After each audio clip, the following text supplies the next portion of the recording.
नमस्कार दोस्तों, डेट है आज की 23 अक्टूबर 2023 और स्वागत है आपका एडिटोरियल डिस्कशन में। आज देखो, हिंदू में पुराने घिसे पिटे आर्टिकल्स हैं, जैसे सेम सेक्स मैरिज से संबंधित है। ये इशू हम ऑलरेडी डिस्कस कर चुके हैं। फिर भी दो तीन जो नए पॉइंट्स हैं ना, उनको एक्सट्रैक्ट करके हम डिस्कस करेंगे। जैसे एक United Nations declaration on human rights से संबंधित पॉइंट है, जो भी इंपॉर्टेंट है वो एक्सट्रैक्ट करके आपको बताता हूँ। फिर ये सारे आर्टिकल्स ऐसे हैं जो मतलब बहुत ज़्यादा हम डिस्कस कर चुके हैं। अब एग्जाम पर्सपेक्टिव से उनको ज़्यादा डिस्कस करना मतलब टाइम वेस्ट करने के समान है। जैसे इजराइल का इशू है, इजरायली इंटेलिजेंस क्यों फेल हुई। दो तीन आर्टिकल्स हम डिस्कस कर चुके हैं। 10 मार्क्स का क्वेश्चन आएगा, मैक्सिमम 15 का आएगा, और जीएस में तो सीधा सीधा नहीं, इनडायरेक्टली यूज होगा। तो इसलिए बार बार इस इश्यू को डिस्कस नहीं करना है हमें, तो सिर्फ एग्जाम पर्सपेक्टिव से चीज़ें डिस्कस करनी है जो एग्जाम के लिए इंपॉर्टेंट है। लेकिन तीन अलग आर्टिकल्स हम अलग अलग न्यूज़पेपर से डिस्कस करेंगे। एक इंडियन एक्सप्रेस का, एक फाइनेंशियल एक्सप्रेस का, और एक साइड टाइम्स ऑफ इंडिया का है। अलग अलग न्यूज़पेपर से हैं, अलग अलग सारे इंपॉर्टेंट आर्टिकल्स हैं। और देखो, एक चीज़ काफ़ी सारे स्टूडेंट्स ने ये पूछा कि सर आपने रिवीजन क्यों बंद कर दी।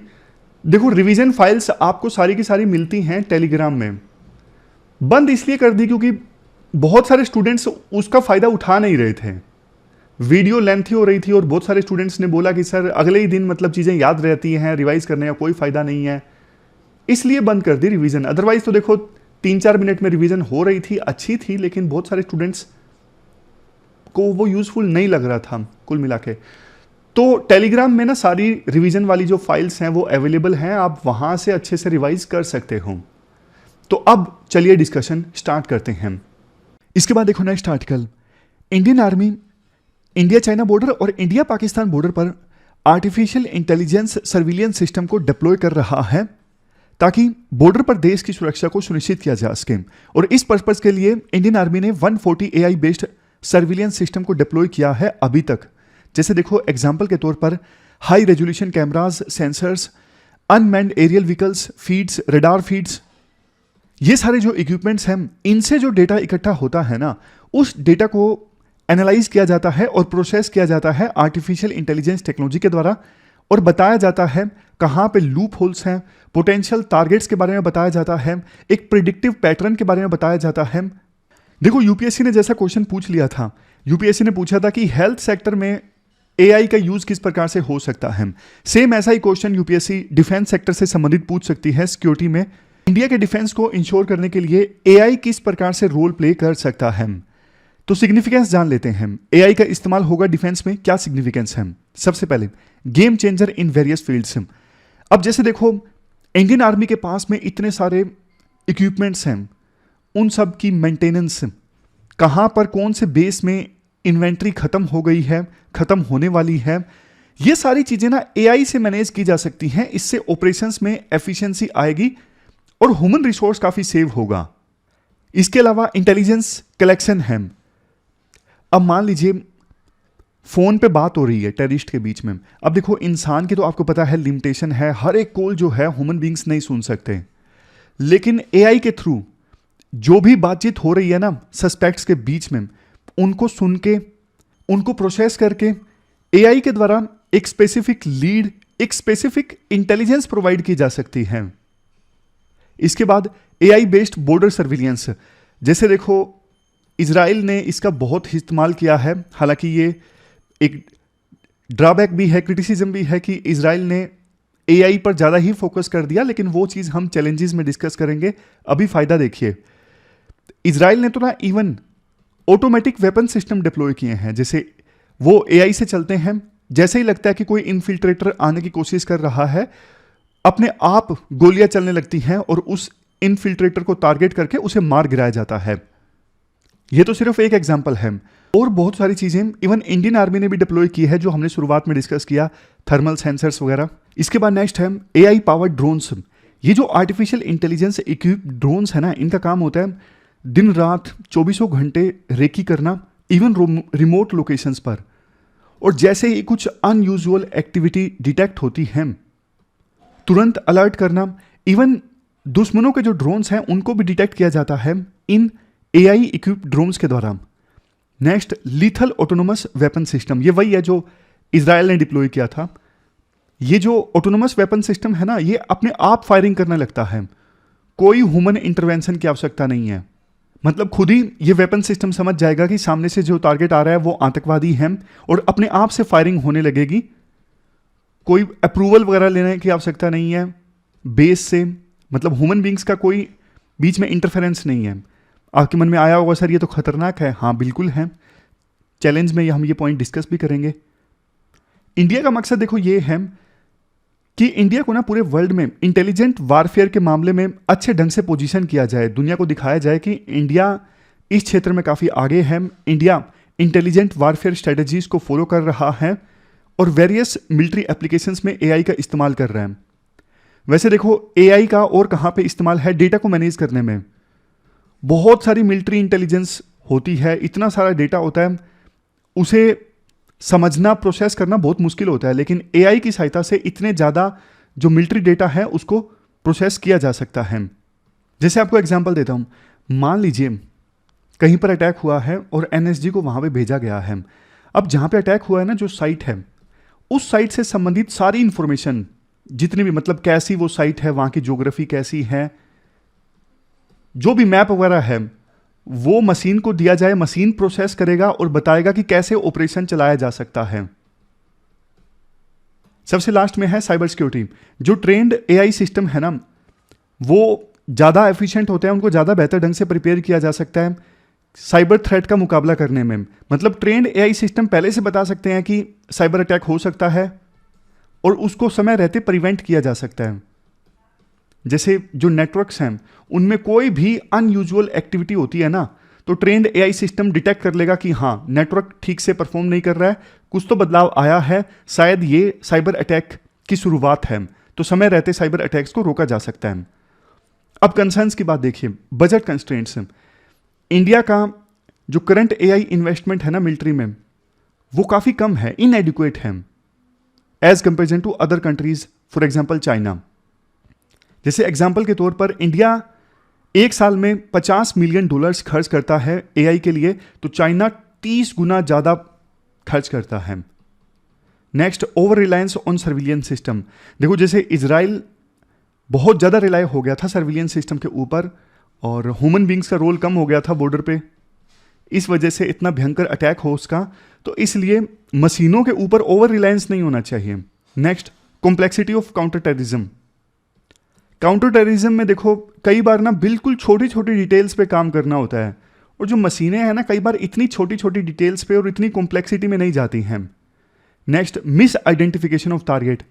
अब बहुत ज़्यादा एआई का इस्तेमाल हो तो टारगेट को कई बार मिस आइडेंटिफाई भी किया जा सकता है। हो सकता है कि इंडिया पाकिस्तान बॉर्डर पे कोई किसान हो, लेकिन उसे आइडेंटिफाई कर लिया जाए एज ए सस्पेक्ट कि वो बॉर्डर से आया है। Next, data and privacy.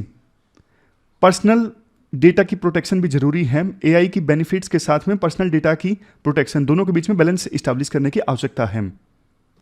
Next है एथिकल डायलेमा। एथिकल डायलेमा देखो ये है, क्या मशीन को इतनी आज़ादी दी जा सकती है कि वो अपने आप से टारगेट को आइडेंटिफाई करके गोली भी चलाने लगे? देखो अलग अलग देशों की ना अलग अलग राय है इस इशू पे। कम से कम इंडिया में अभी सरकार इस चीज़ के लिए बिल्कुल भी तैयार नहीं होगी। जैसे इजराइल में लीथल ऑटोनोमस वेपन सिस्टम है कि मशीन अपने आप से गोली चलाने लगे बिना अप्रूवल के। तो ये एक एथिकल डायलेमा है, क्या ह्यूमन सभ्यता के लिए ये चीज़ सही है? आप भी अपने कमेंट बॉक्स में बताइए नीचे, क्या आपको सही लगता है कि मशीन को इतनी आज़ादी देनी चाहिए कि वो टारगेट को आइडेंटिफाई करके खुद से गोली चलाने लगे? अब वे फॉरवर्ड की बात कर लेते हैं। देखो सबसे पहली चीज़, ह्यूमन अकाउंटेबिलिटी तो जरूर होनी चाहिए। मतलब मशीन ने कोई गलती की, अब मशीन को तो कुछ कह नहीं सकते, लेकिन कहीं ना चेन में ह्यूमन अकाउंटेबिलिटी जरूर होनी चाहिए। मशीन ने गलती की है तो कौन मशीन को ऑपरेट कर रहा है वो जिम्मेदार है इस गलती के लिए। Next, robust hardware and enabling data banks. आपको पता है देखो एआई तो काम करती है डेटा के ऊपर, अगर हम डेटा अच्छे से देंगे उतना ही एआई ज़्यादा अच्छे से काम करेगी। तो अच्छे हार्डवेयर का इस्तेमाल किया जाए और ज़बरदस्त डेटा बैंक्स को तैयार किया जाए ताकि अच्छी एआई को अच्छा डेटा मिल सके और एआई अच्छे डिसीजंस ले सके। नेक्स्ट है डॉक्ट्रिनल वेरिएशन। जो मैंने आपको बताया कि अलग अलग देशों में ना अलग अलग डॉक्ट्रिन्स हैं। जैसे यूएसए ने इस चीज़ से मना कर दिया है कि हम सब कुछ मशीन पे नहीं छोड़ सकते। मशीन को अगर हिट भी करना है ना किसको, तो अल्टीमेट जो अप्रूवल है वो ऑफिशियल का ही आएगा, ह्यूमन बीइंग का आएगा। हम मशीन को इतनी आज़ादी नहीं दे सकते कि वो अपने आप से गोली चलाने लगे या फिर स्ट्राइक करने लगे। तो ये यूएसए का डॉक्ट्रिन है, उसी प्रकार से अलग अलग देशों का अलग अलग डॉक्ट्रिन है, या फिर कईयों का है भी नहीं अभी। नेक्स्ट देखो, ऐसी प्रोसेसेस एंड प्रैक्टिसेस सेट करो ताकि कोलैबोरेशन होना चाहिए रिसर्च लैब्स के बीच में, एकेडमिया के बीच में, स्टार्टअप्स के बीच में और प्राइवेट सेक्टर के बीच में।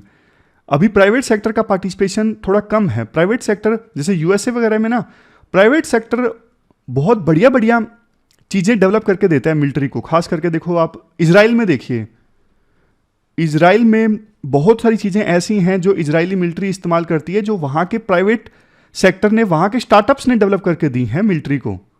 हमारे देश में ये कल्चर अभी काफ़ी लो है, मतलब ना के बराबर है कि प्राइवेट सेक्टर अच्छी अच्छी चीज़ें मिलिट्री को डेवलप करके दे।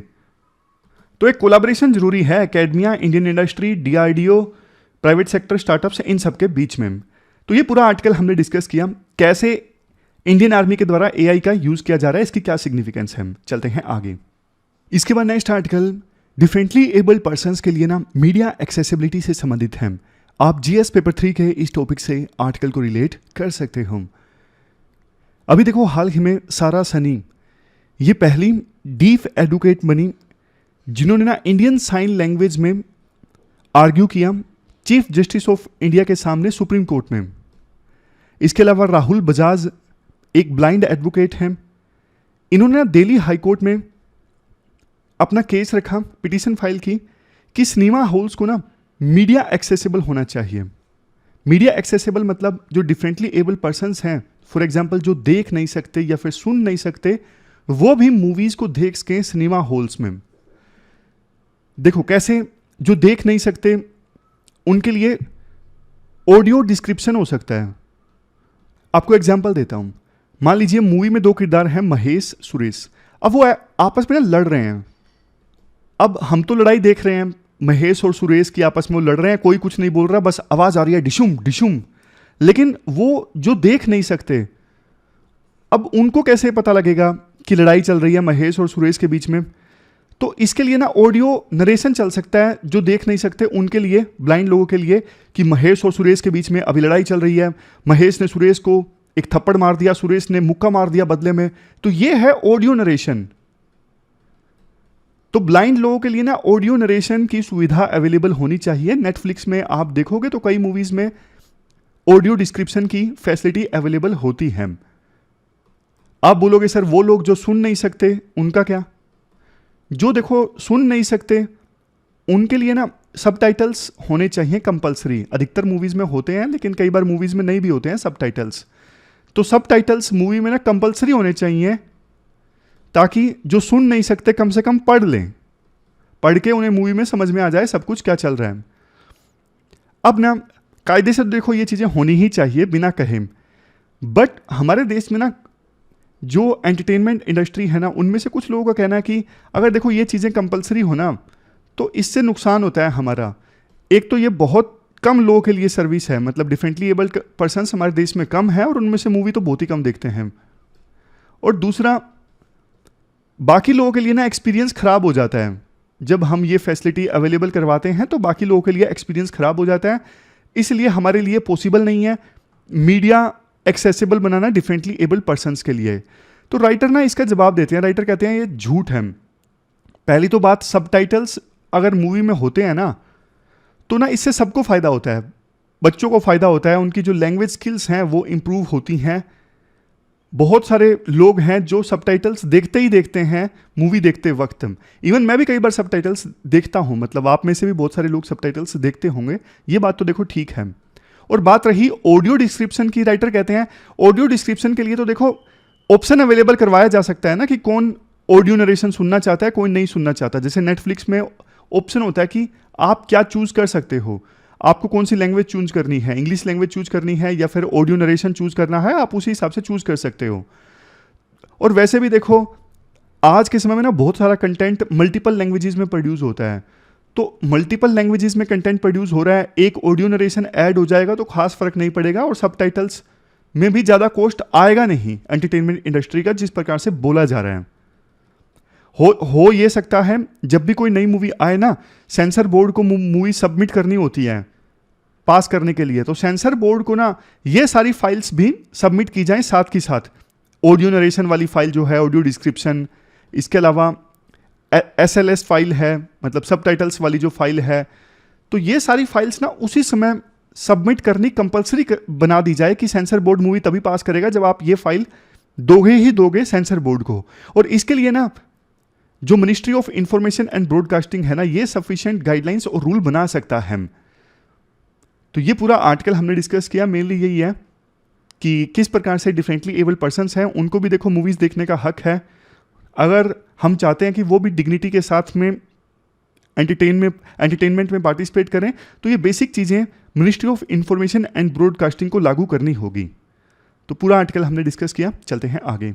इसके बाद नेक्स्ट आर्टिकल देखो, हमारे देश में कुछ राज्य जो डॉक्टर्स की कमी से जूझ रहे हैं, क्या उसके पीछे सिर्फ ये रीज़न है कि वहाँ पे कम मेडिकल सीट्स हैं, कम मेडिकल कॉलेजेस हैं? इसका आंसर है बिग नो।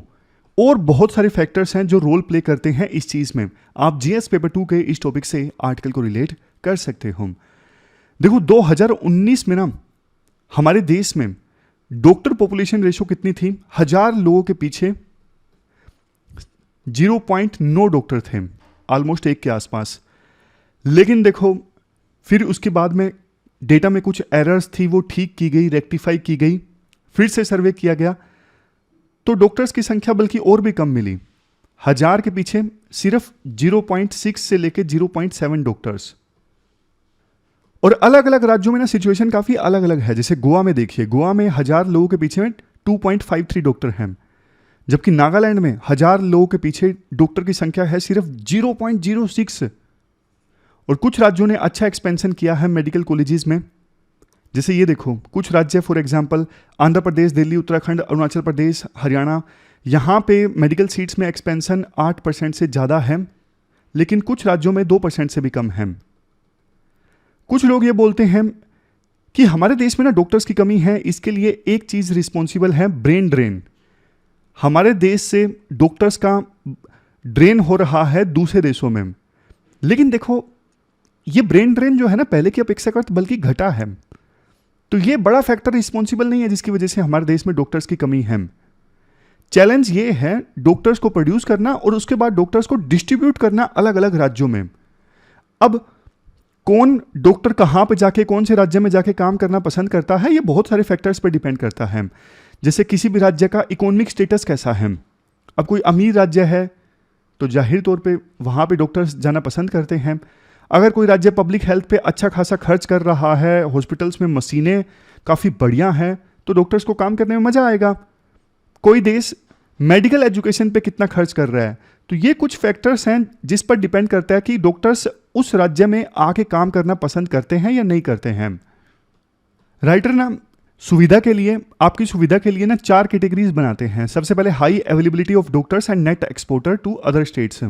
ये वो राज्य हैं जहां पे डॉक्टर्स की अवेलेबिलिटी भी ज़्यादा है और ये राज्य डॉक्टर्स को एक्सपोर्ट करते हैं दूसरे राज्यों में।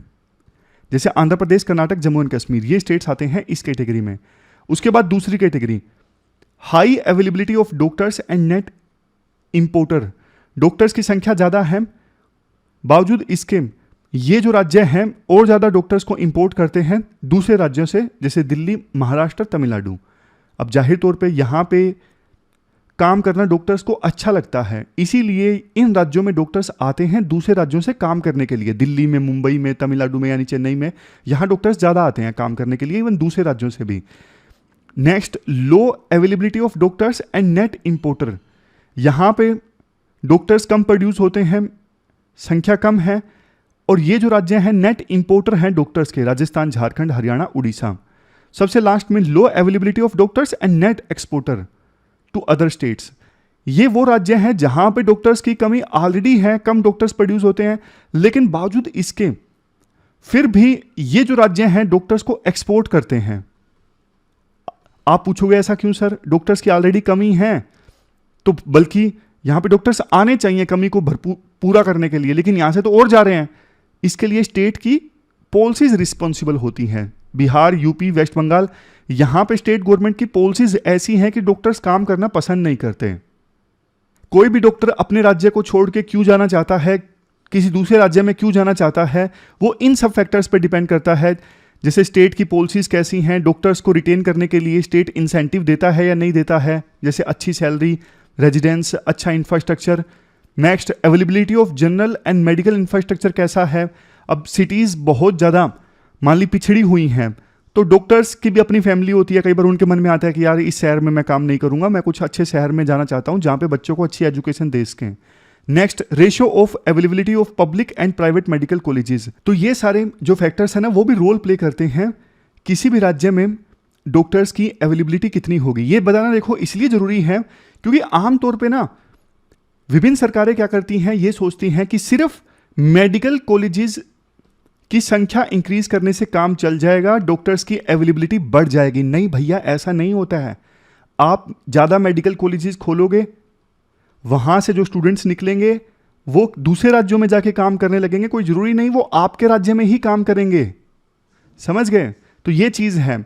इसके लिए आपको ना अच्छे इंसेंटिव देने होंगे ताकि डॉक्टर्स आपके राज्य में रह के काम करें। ये सिंपल बात राइटर बताना चाहते हैं इस पूरे आर्टिकल के थ्रू कि सिर्फ मेडिकल कॉलेजेस या फिर मेडिकल सीट्स की संख्या इंक्रीज करने से काम नहीं चलेगा, और बहुत सारे फैक्टर्स हैं जो रोल प्ले करते हैं किस राज्य में कितने डॉक्टर्स की अवेलेबिलिटी होगी। तो ये पूरा आर्टिकल हमने डिस्कस किया, चलते हैं आगे। अब देखो एक आर्टिकल है द हिंदू में, मेन आर्टिकल है। वैसे तो ये इशू हम ऑलरेडी डिस्कस कर चुके हैं सेम सेक्स मैरिज से संबंधित, लेकिन 2-3 पॉइंट इंपॉर्टेंट हैं एक्स्ट्रा जो मैंने निकाल के आपको बता देता हूं। राइटर ये कहते हैं, देखो 17 अक्टूबर को सुप्रीम कोर्ट का जो वर्डिक्ट आया ना सुप्रिया चक्रवर्ती केस में, जो सेम सेक्स मैरिज से संबंधित है, इसमें सुप्रीम कोर्ट ने ये बोला राइट टू मैरी जो है वो एक फंडामेंटल राइट नहीं है, हमारे संविधान में कहीं मेंशन नहीं है। राइटर कहते हैं बेशक देखो संविधान में डायरेक्टली मेंशन नहीं है, बट 1948 में जो universal declaration on human rights आया था ना, इंडिया इस डिक्लेरेशन का सिग्नेटरी है, और universal declaration on human rights right to marry को रिकॉग्नाइज करता है, तो कायदे से सुप्रीम कोर्ट को भी करना चाहिए था। दूसरी चीज, राइटर जाहिर तौर पे पूरा आर्टिकल जो है सेम सेक्स मैरिज के पक्ष में है। राइटर ये कहते हैं कि देखो प्रीवियस जो जजमेंट्स है ना एलजीबीटी कम्युनिटी से संबंधित, उसमें सुप्रीम कोर्ट ने इन प्रिंसिपल्स की बात की है, right to equality, right to privacy, right to autonomy, इन प्रिंसिपल्स की बात सुप्रीम कोर्ट ने की है। तो फिर ये सारे principles same sex marriage issue पर सुनवाई के दौरान क्यों इग्नोर कर दिए गए सुप्रीम कोर्ट ने? मतलब सुप्रीम कोर्ट ने अपनी प्रीवियस जजमेंट्स को इग्नोर कर दिया। इवन राइटर ये भी बोलते हैं, जब देखो सुप्रीम कोर्ट ने ट्रांस मैन और ट्रांस वुमेन के बीच में मैरिज को अलाउ कर दिया है, अगर अपोजिट सेक्स के ट्रांसजेंडर्स हैं उनके बीच में मैरिज को अलाउ कर दिया है, तो सेम सेक्स मैरिज को क्यों अलाउ नहीं किया? तो कुल मिला के देखो ये 2-3 पॉइंट्स हैं, सेम सेक्स मैरिज पे आपको लिखना हो तो पक्ष वाले पॉइंट्स ये आप दे सकते हो, और विपक्ष के बहुत सारे पॉइंट्स हमने पहले डिस्कस किए थे। तो ये 2-3 पॉइंट्स जो इंपॉर्टेंट थे हमने निकाले। इसके बाद देखो एक आर्टिकल हम डिस्कस करते हैं मैनुअल स्क्वेंजिंग से संबंधित। मैनुअल स्क्वेंजिंग हम इसे जीएस के पर्सपेक्टिव से नहीं देखेंगे, एथिकल पर्सपेक्टिव से देखेंगे। मैनुअल स्क्वेंजिंग उसे कहते हैं जब कोई व्यक्ति अपने हाथों से बिना सुरक्षा के ह्यूमन एक्सक्रीटा यानी ह्यूमन वेस्ट को साफ करता है या फिर उठाता है। इसमें क्या क्या एथिकल इश्यूज इन्वॉल्व हैं? देखो सबसे पहला जो एथिकल इशू इन्वॉल्व है, denial of right to life with dignity. Manual scavenging के लिए अभी भी लोगों को डायरेक्टली इनडायरेक्टली फोर्स किया जाता है। दूसरा पॉइंट, राइट टू लाइवलीहुड। हर व्यक्ति को अपना प्रोफेशन चुनने का अधिकार है, लेकिन मैनुअल स्क्वेंजिंग के लिए पर्टिकुलर जो दलित कम्युनिटी है, ज़्यादातर देखो दलित कम्युनिटी के लोग ही यह कार्य करते हैं। तीसरा, कास्ट बेस्ड डिस्क्रिमिनेशन। समाज के द्वारा दलित कम्युनिटी को मैनुअल स्क्वेंजर के रूप में आइडेंटिफाई करना, उनके साथ कई लेवल पर डिस्क्रिमिनेशन का होना समाज के लिए इनजस्टिस का सबसे बड़ा उदाहरण है। चौथा point, deep sense of apathy. सरकार के द्वारा 2013 के कानून के बाद भी मैनुअल स्क्वेंजिंग को रोकने में सरकार फेल साबित हुई है। 2013 के कानून में ऐसे लोगों का रिहेबिलिटेशन का प्रोविजन है, पर अभी तक सरकार सभी लोगों को आइडेंटिफाई ही नहीं कर सकी है जो मैनुअल स्क्वेंजिंग के काम में लगे हुए हैं और उनका रिहेबिलिटेशन कर पाई है। मतलब सरकार ये नहीं कर पाई है उनका रिहेबिलिटेशन जो मैनुअल स्क्वेंजिंग के काम में लगे हुए हैं। पांचवा पॉइंट, मॉडर्न टेक्नोलॉजी के बावजूद लोकल गवर्निंग जो बॉडीज़ हैं वो कॉन्ट्रैक्ट देती हैं और प्राइवेट कॉन्ट्रैक्टर अभी भी मैनुअल स्क्वेंजिंग का ही सहारा लेते हैं और स्क्वेंजर्स का जो एक्सप्लॉयटेशन है वो जारी है। 2022 के भारत में अभी भी मैनुअल स्क्वेंजिंग की एग्जिस्टेंस हमारे समाज में lack of equality, lack of justice और lack of dignity of labour दिखाता है। इसके बाद एक बढ़िया सा एग्जाम्पल डिस्कस कर लेते हैं जो आप एथिक्स में इस्तेमाल कर सकते हो। कर्नाटक के ISM टी भूबलन, इन्होंने देखो चाइल्ड मैरिज को रोकने में बहुत सराहनीय काम किया है। ये जो IAS है ना, इनकी मल्टी प्रोन्स्ड अप्रोच ने 176 बच्चों को एक साल में रेस्क्यू किया है। इन्होंने सरकारी कर्मचारियों एवं टीचर्स की एक टास्क फोर्स बनाई हुई है जो लोगों से कम्युनिकेट करके उनको परस्यूट करती है चाइल्ड मैरिज के अगेंस्ट। बाल कल्याण समिति के जरिए बच्चों को काउंसलिंग एंड गाइडेंस भी प्रोवाइड की जाती है। तो इनका नाम काफ़ी ज़्यादा सुर्खियों में है। तो चाइल्ड मैरिज का जिक्र आए तो आप एग्जाम्पल दे सकते हो कर्नाटक के IAS टी भूबलन, इन्होंने काफ़ी अच्छा काम किया चाइल्ड मैरिज को रोकने के लिए। तो यही जो एग्जाम्पल है ना छोटे छोटे, वही तो हमारे आंसर्स में काफ़ी ज़्यादा वैल्यू ऐड कर देते हैं और मार्क्स भी बूस्ट होते हैं। अब क्वेश्चंस देख लीजिए जो आपको आज की डिस्कशन के आधार पर अटेम्प्ट करने हैं। 2 क्वेश्चंस आपको देखो मेंस के अटेम्प्ट करने हैं। एक तो AI का कैसे इस्तेमाल हो सकता है इंडियन डिफेंस कैपेबिलिटीज़ को मजबूत करने में, और क्या क्या अपॉर्चुनिटीज़ हैं, क्या क्या चैलेंजेस हैं, दोनों आपको डिस्कस करने हैं इस क्वेश्चन में। नेक्स्ट देखो जो डॉक्टर्स का इंटर स्टेट माइग्रेशन होता है उसका डॉक्टर्स की अवेलेबिलिटी पे क्या असर पड़ता है, और अलग अलग राज्यों में डॉक्टर्स की डिस्पैरिटीज़ को एड्रेस करने के लिए क्या पॉलिसी इंटरवेंशन की आवश्यकता है। तो ये सब बताना है आपको इस नीचे वाले क्वेश्चन के आंसर में। ये प्री का क्वेश्चन है। UPSC ने 2018 में ये क्वेश्चन पूछा था राइट टू प्राइवेसी से संबंधित। राइट टू प्राइवेसी जो है वो प्रोटेक्टेड है right to life and personal liberty के अंतर्गत। कौन सा आर्टिकल है संविधान का जो राइट टू प्राइवेसी इन सबको इंक्लूड करता है। तो आसान क्वेश्चन था। इस क्वेश्चन का आंसर C है, article 21 and the freedoms guaranteed in part 3। तो ये इस क्वेश्चन का आंसर तो देखो आपने दे ही दिया होगा, जाहिर तौर पे आप सब इंटेलिजेंट हो। देखो इस डिस्कशन को ना टाइम पास के लिए तो कौन ही देखता होगा, मतलब टाइम पास के लिए यूट्यूब पे बहुत सारी चीज़ें हैं। तो इसलिए आप सब आखिर तक डिस्कशन सुनते हो, इसका मतलब you are very serious aspirants, very very serious aspirants. समझ गए। तो ये थी हमारी आज की डिस्कशन। फिलहाल की इस डिस्कशन में इतना ही है। Thank you very much for discussion.